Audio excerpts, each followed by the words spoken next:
اعوذ باللہ من الشیطان الرجیم بسم اللہ الرحمن الرحیم یا ایہا الذین آمنوا کتب علیکم القصاص فی القتل الحر بالحر والعبد بالعبد والانثى بالانثى فمن عفی له من اخیہ شیء فاتباع بالمعروف واداء الیہ بإحسان ذلک تخفیف من ربکم ورحمہ فمن اعتدی بعد ذلک فلہ عذاب علیم۔ یہ آیت جو ہے وہ قتل اور اس کے قصاص کے متعلق ہے۔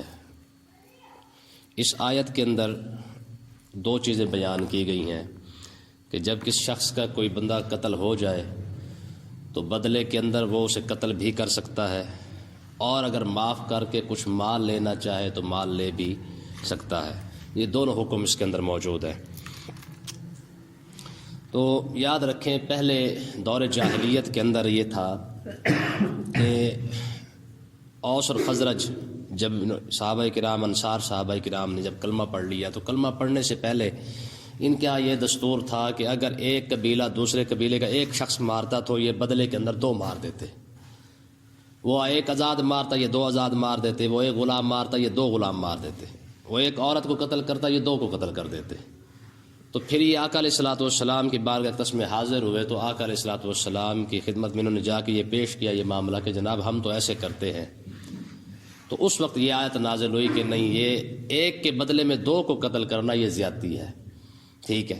ہاں، ایک کے بدلے میں ایک کو قتل کیا جا سکتا ہے۔ اور دوسری بات یہ ہے کہ اگر کوئی شخص قتل کے بدلے میں قتل کر دے تو بھی اچھی بات ہے، اور اگر کوئی شخص پیسے لے کر معاف کرنا چاہتا ہے وارث، تو اگر معاف کرنا چاہے تو یہ حق بھی اللہ تبارک و تعالی نے اس امت کو عطا فرمایا ہے۔ یہودیوں کے اندر صرف قتل کا بدلہ قتل ہی تھا، معافی کی کوئی گنجائش نہیں تھی۔ عیسائیوں کے اندر جو ہے وہ سمجھتے ہیں کہ معافی ہی معافی ہے، ٹھیک ہے، حالانکہ ایسی بات تھی نہیں، لیکن وہ سمجھتے ہیں عیسائی وغیرہ۔ لیکن اس امت پر اللہ تبارک و تعالی نے دونوں چیزیں کرم فرما دی ہیں کہ اگر کوئی وارث قتل کا بدلہ لینا چاہے قاتل سے تو وہ لے سکتا ہے، لیکن اگر وارثوں میں سے کوئی وارث اگر معاف کر دے تو وہ بھی حق اللہ تبارک و تعالی نے اس وارثوں کو وہ بھی عطا فرمایا ہے۔ تو یہ چیز یہاں پہ بیان کی گئی ہے۔ فرمایا یا ایھا الذین آمنوا، اے ایمان والو، کتب علیکم القصاص فی القتل، تم پر خون کا بدلے میں قصاص لینا، قتل کے بارے میں خون کا بدلہ لینا یہ تم پر فرض کیا گیا ہے۔ الحر بالحر، آزاد کے بدلے میں آزاد، والعبد بالعبد، غلام کے بدلے میں غلام، والانثى بالانثى، اور عورت کے بدلے میں عورت۔ یعنی قاتل نے جس کو قتل کیا ہے بدلے میں صرف اسی قاتل کو قتل کیا جائے گا، کسی دوسرے کو قتل نہیں کیا جائے گا۔ ہاں، فمن عفی له من اخیہ شیء، تو اگر جس کے لیے اس کے بھائی نے، یعنی اپنے اس کے قاتل کے اس شخص نے اگر معافی کے لیے کچھ گنجائش رکھ دی ہے تو فاتباع بالمعروف، تو حق یہ بنتا ہے کہ وہ بھلائی کے ساتھ قاتل کو کہہ دے کہ میاں میں تجھے قتل معاف کرتا ہوں، تو اس کے بدلے میں اتنے پیسے ہمیں دے دے، ٹھیک ہے۔ فاتباع بالمعروف، اچھائی کے ساتھ اگر وہ پیسہ مانگتا ہے تو وہ مانگ سکتا ہے۔ واداء الیہ بإحسان، اور اللہ تبارک و تعالی نے ارشاد فرمایا پھر قاتل کا بھی حق بنتا ہے کہ وہ اچھے طریقے سے وہ پیسے ادا کر دے، ٹھیک ہے۔ یہ دونوں چیزیں اللہ تبارک و تعالی نے بیان فرما دی ہیں کہ اگر وارث چاہیں تو قتل بھی کر سکتے ہیں قاتل کو، اور اگر وارث چاہیں تو اس کو معاف بھی کر سکتے ہیں، لیکن اگر اس کے بدلے میں پیسے لینا چاہتے ہیں تو یہ کوئی حرج وغیرہ نہیں ہے، یہ کوئی عار نہیں ہے، یہ کوئی شرمندگی والی بات نہیں ہے۔ یہ اللہ تبارک و تعالیٰ کا فیصلہ ہے کہ اگر وہ پیسے لے لے اور بدلے کے اندر کوئی چیز لے کر اس سے جو ہے وہ معاف کرنا چاہے تو معاف کر سکتے ہیں۔ تو اللہ تبارک و تعالیٰ نے ارشاد فرمایا ذالک تخفیف من ربکم ورحمہ، یہ تمہارے رب کی طرف سے تمہارے لیے آسانی پیدا کی گئی ہے، ورحمہ، اور رحمت کی گئی تمہارے اوپر کہ تم چاہو تو قتل کے بدلے میں قتل کر سکتے ہو، چاہو تو تم پیسے لے سکتے ہو۔ فرمایا فمن اعتدی بعد ذلک، اب یہ دونوں فیصلے موجود ہیں، یہ دونوں فیصلے موجود ہیں، یہ کہ اگر پیسے لے لیے ہیں اور قاتل نے پیسے دے دیے ہیں تو فرمایا اب اس کے بعد اگر کسی نے زیادتی کی، فمن اعتدی بعد ذلک، اس سارے معاملے کے بعد قاتل نے پیسے ادا کر دیے پھر بھی اس پر جو ہے چڑھائی کی جا رہی ہے، یا قاتل نے پیسے دینے کا وعدہ کیا پھر اس کے بعد پیسے نہیں دیے، اب یہ قاتل زیادتی کر رہا ہے، تو فرمایا فلہ عذاب علیم، پھر اس کے لیے قیامت کے دن دردناک عذاب ہوگا، جب اللہ تبارک و تعالیٰ نے دونوں راستے رکھ دیے ہیں کہ تم چاہو تو یوں کر لو، چاہو تو یوں کر لو، ٹھیک ہے، تو جب دونوں راستے تمہارے پاس موجود ہے، اب اگر کوئی شخص زیادتی کرے گا، قاتل کی طرف سے زیادتی ہوگی یا وارثوں کی طرف سے زیادتی ہوگی، جو زیادتی کرے گا پھر اس کا فیصلہ قیامت کے دن اللہ تبارک و تعالیٰ خود فرمائے گا۔ آگے ایک عام مثال حکم ارشاد فرمایا وَلَكُمْ فِي الْقِصَاصِ حَيَاةٌ يَا أُولِي الْأَلْبَابِ، فرمایا اے عقل مندو تمہارے لیے قصاص کے اندر زندگی ہے، قصاص کے اندر، بدلے کے اندر زندگی ہے، لعلکم تتقون، تاکہ تم کہیں بچ سکو۔ یاد رکھیں یہ اللہ تبارک و تعالیٰ نے بہت ہی بڑی بات ارشاد فرمائی ہے کہ اگر تم بدلہ لوگے تو اس کے اندر تمہاری زندگی موجود ہے۔ کیسے موجود ہے؟ یاد رکھیں کہ جب معاشرے کے اندر جرائم کی سزا دی جاتی ہے تو معاشرہ صاف ستھرا ہو جاتا ہے۔ جس معاشرے کے اندر سزائیں نہیں ہوتی وہ معاشرہ کبھی چل نہیں سکتا ہے، ٹھیک ہے نا جی۔ یاد رکھیں جتنی زیادہ سزائیں سخت ہوں گی اتنا ہی معاشرہ زیادہ بہتر طریقے سے چل سکے گا۔ جب معاشرے کے اندر سزا نہیں دی جائے گی تو معاشرہ کسی بھی صورت میں نہیں چلے گا۔ آپ دیکھ لیں اسلام کے اندر شراب پینے کی جو سزا ہے وہ کیا ہے؟ کوڑے، 80 کوڑے۔ لیکن اسلام یہ نہیں کہتا کہ اندر لے کے تھانے کے اندر جا کے مارو، اسلام کہتا چوک کے اندر کھڑا کر کے مارو۔ کیوں؟ کیونکہ جب لوگ دیکھیں گے لوگ اس سے عبرت حاصل کریں گے اور تمہارا معاشرہ بالکل جو ہے وہ لائن پہ آ جائے گا۔ اگر قتل کسی نے کیا ہے تو اسلام یہ نہیں کہتا کہ جناب اندر جا کے پھانسی خانہ بنا کے اس کو جناب یالا سویرے سویرے لٹکا کے فارغ کر کے واپس کر دو، نہ، اسلام کہتا ہے اس کو چوک کے اندر لٹکاؤ۔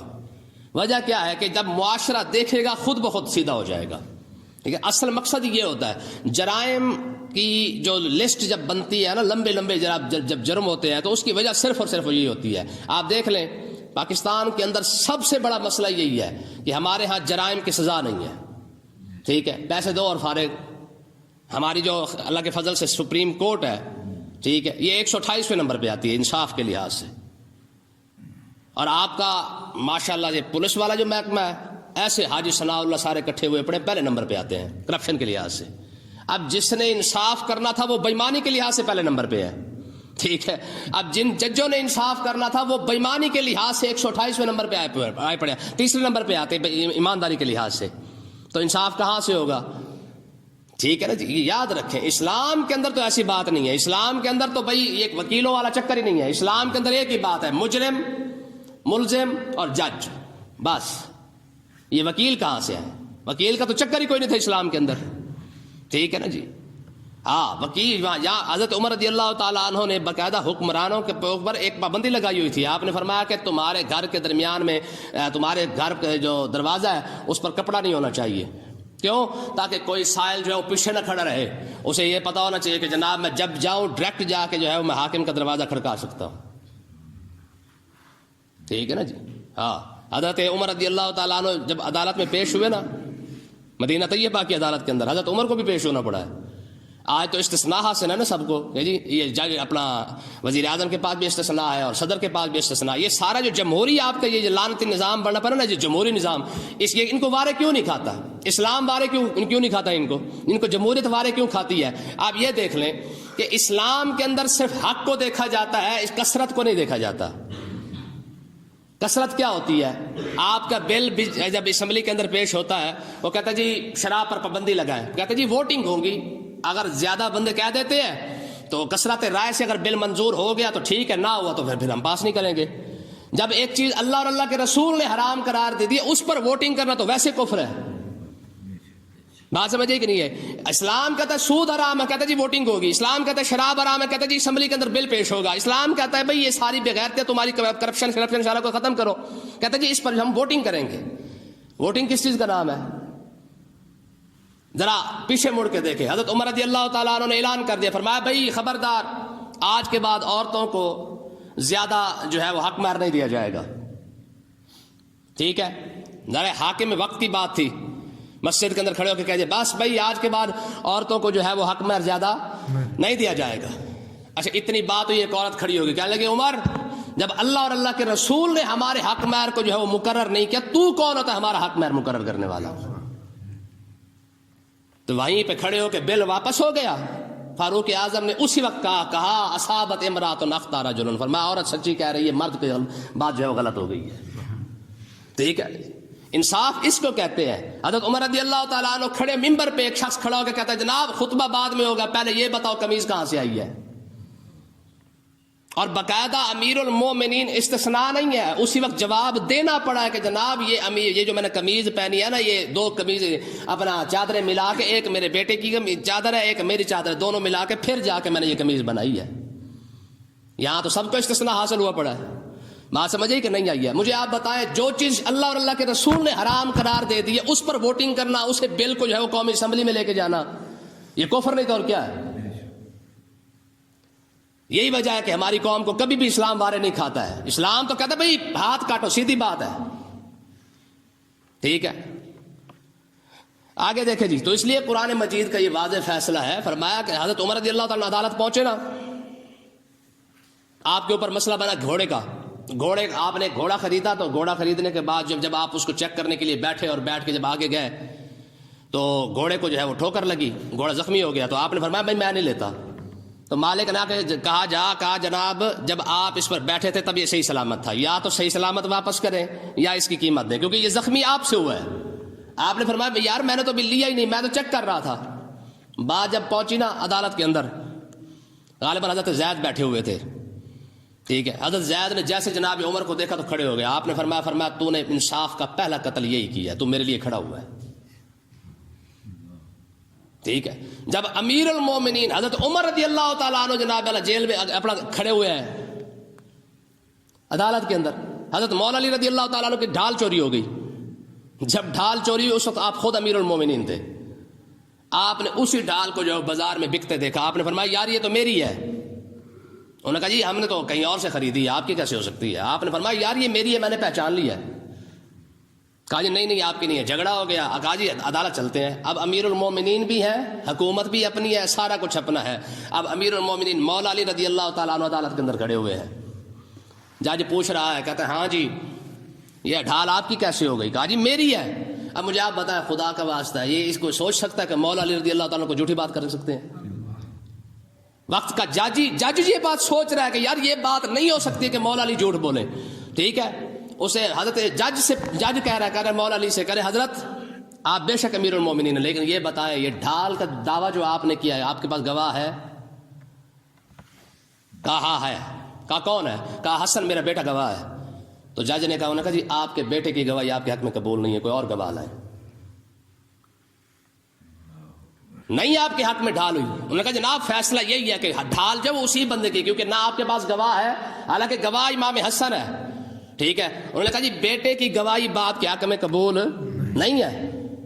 جب اتنی بات کی انہوں نے فیصلہ لکھا جج نے، اس نے کہا جی ڈھال جو ہے وہ دوسرے بندے کی ہے. اتنی بات کی دوسرا بندہ بھی کلمہ پڑھ رہا تھا. اس نے کہا خدا کی قسم انصاف اسی کو کہا جاتا ہے. ٹھیک ہے نا جی، ان کنجروں کی پیشوں کے پیشے ختم ہونے پہ نہیں آتی ہیں. ٹھیک ہے جی، ہمارے انصاف کرنے والے کنجر تو ایسے بیٹھے جو ہم سے کم 30 لاکھ روپے تو تنخواہ لے رہے ہیں. ان کا پروٹوکول وکھرا ہے، ان کا پیٹرول وکھرا ہے، ان کی سیکیورٹی وکھری ہے. انصاف ہم نے کہا ہمیں کہاں سے دینا ہے؟ تم تو خود اب ہمارے اوپر لعنت بن کے بیٹھے ہوئے ہو. بات سمجھے کہ انصاف دینے کے لیے تو کم سے کم انصاف والا تو سامنے بیٹھا ہو. ایک عام بندہ اس کے پاس پہنچ تو سکے، آپ کے انصاف کرنے والوں کے پاس تو بندہ پہنچ ہی نہیں سکتا. بات سمجھے کہ نہیں آئی ہے؟ ہاں، اسلام کے اندر ایسا انصاف آپ دیکھیں کہ حضرت ابو عبیدہ بن جراح رضی اللہ تعالیٰ عنہ کی فوج نے ایک قلعے پر حملہ کیا، قلعہ فتح ہو گیا. فتح ہونے کے بعد اسلام کا سارا نظام جو ہے کنٹرول مسلمانوں نے سنبھال لیا. سنبھالنے کے بعد جب جج بیٹھا نا قلعے کے اوپر، تو ایک بابا جو ہے وہ اپنا سوٹی ٹیکتا جو ہے وہ آ گیا جج کے پاس. کہا ہاں بابا اب اسلام کا کنٹرول ہے یہاں پہ، تجھے کوئی مسئلہ تو مجھے بتانا. کہا جی مسئلہ ہے. کہا جی کیا مسئلہ ہے؟ کہا جی مسئلہ یہ ہے کہ یہ جو آپ نے جو کنٹرول ہمارے اوپر جو مسلط کیا ہے نا، آپ نے آ کے جو کنٹرول سنبھالا، یہ سارا کا سارا آپ کا غلط ہے. جج نے کہا جی کیسے؟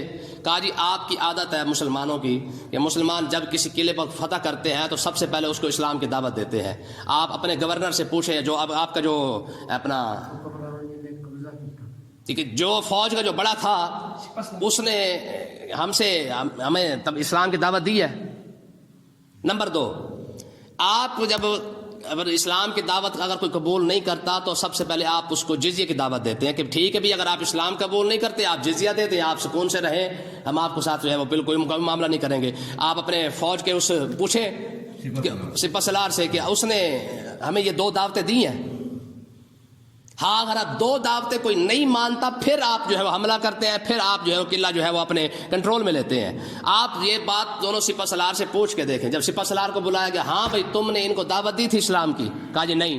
کہا پھر ان کو جزیے کا کہا تھا, کہا نہیں. جج نے فیصلہ لکھا, کہا اسی وقت یہی قلعہ ان کو واپس کیا جا رہا ہے. یہ اسلام ہے اور یہ انصاف ہے. بات سمجھے کہ نہیں آئی ہے؟ تو اللہ تبارک و تعالیٰ نے یہ ایک انصاف, دیکھیں نا اسلام کا جو انصاف تھا وہ اسی کے تحت تھا.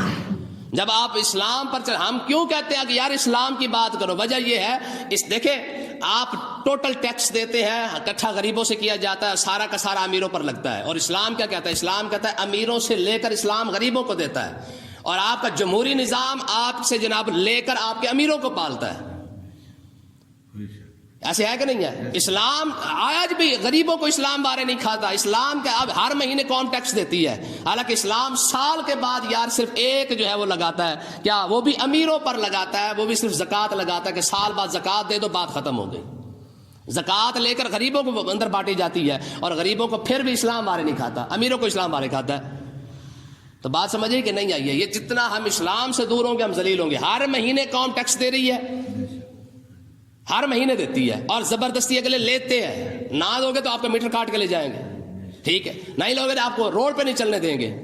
لیکن اسلام کیا کہتا ہے؟ اسلام کہتا ہے کہ جتنے امیر ہیں وہ امیر صرف اور صرف سال کے بعد انہوں نے زکوٰۃ دینی ہے. زکوٰۃ لینے کے بعد جو ہے وہ کیا کیا جاتا ہے؟ سارا کا سارا مال جہاں سے لیا جاتا ہے, اسلام کہتا ہے اسی جگہ پہ وہاں جتنے غریب ہیں سب کو اندر تقسیم کرو. حضرت عمر بن عبدالعزیز رضی اللہ تعالیٰ عنہ کے دور کے اندر اتنی زکوٰۃ اکٹھی ہو گئی تھی کہ آپ سوچ نہیں سکتے کہ وہاں پہ آپ نے حکمرانوں کو باقاعدہ حکم جاری کر دیا تھا. آپ نے فرمایا بھائی زکوٰۃ جتنی اکٹھی ہوئی ہے اب یہاں مرکز میں بھیجنے کی ضرورت نہیں ہے, اب جہاں جہاں بندہ جو بھی بیٹھا ہوا ہے وہیں پہ زکوٰۃ خرچ کرے. تو وہاں کے گورنر نے لکھا, انہوں نے کہا جناب زکوٰۃ اب یہاں پہ خرچ کہاں پہ کریں, یہاں پہ کوئی غریب ہی نہیں رہا. کہا جتنے جو بیٹھے نا کوارے لڑکے بیٹھے, کواری لڑکے بیٹھے, سب کی شادی کرا دو. کہا جی وہ بھی ہو چکا ہے. کہا جتنے بیوہ ہیں ان کی ہیلپ کرو. کہا جی وہ بھی ہو گیا ہے. کہا اچھا سارے ہو گیا ہے. کہا جی ہو گیا ہے. کہا وہاں پہ جو پرندے درندے ہیں نا صاحب, وہاں پہ جنگلات کے اندر جتنے بیٹھے ہیں سب پرندوں کے خوراک کا انتظام کرو. ٹھیک ہے, زکوٰۃ یہ اس چیز کا نام ہے. اسلام کا نظام یہ ہے, ٹھیک ہے نا جی. اسلام تو 5 روپے تو سب کے برابر تقسیم کرتا ہے. اسلام یہ نہیں کہتا جناب اسٹیٹ بینک کے لگے گورنر کی اتنا تنخواہ جو ہے 15 لاکھ روپے اور غریب کی تنخواہ 15,000 روپے. اسلام یہ نہیں کرتا, چکر ہی کوئی نہیں ہے, یہ یاد رکھیں. اسلام اس چیز کو کبھی نہیں مانتا. آپ کے جج کی تنخواہ دیکھ لیں, آپ کے چیف منسٹر کی تنخواہ دیکھ لیں, آپ کے گورنر کی تنخواہ دیکھ لیں, آپ وزیر اعظم کی تنخواہ دیکھ لیں, اور ایک غریب کی تنخواہ دیکھ لیں. اسلام اس چیز کو نہیں مانتا. اسلام سب کو برابر رکھتا ہے. اسلام سہولیات کا تو چکر ہی کوئی نہیں کہ اسلام سہولت الگ دے نا. یہ جو مراد کے لحاظ سے کتنا پیسہ لیا جاتا ہے سوال ہی پیدا نہیں ہوتا. اسلام مراد نہیں دیتا, ہاں تنخواہ اسلام دیتا ہے. ٹھیک ہے, وقت کا پہلا خلیفہ اعلان کرتا ہے کہ میری جتنی تنخواہ ہے سب کی تنخواہ برابر کر دو. کہا حضور آپ گزارا کیسے کریں گے؟ فرمایا پھر لوگ کیسے گزارا کریں گے؟ صدیق اکبر نے یہ باقاعدہ اعلان کیا تھا. کہا میری تنخواہ جتنی مزدور کی تنخواہ ہے میری تنخواہ برابر ہوگی. کہا حضور آپ کا گزارا کیسے ہوگا؟ فرمایا پھر غریب کا گزارا کیسے ہوگا؟ کہا حضور آپ امیر المومنین ہیں. فرمایا جس طرح امیر المومنین کو پیٹ لگا نا غریب کو بھی ویسے پیٹ لگا ہوا ہے. بات سمجھے کہ نہیں آئی ہے؟ کہا جب امیر المومنین کا گزارا نہیں ہوگا تو پہلے میں ان کی تنخواہ بڑھاؤں گا, بعد میں اپنی بڑھاؤں گا. مجھے پتا تو چلے نا کہ ان کا گزارا کیسے ہوتا ہے. اللہ تعالی ہمیں سمجھنے کی توفیق عطا فرمائے.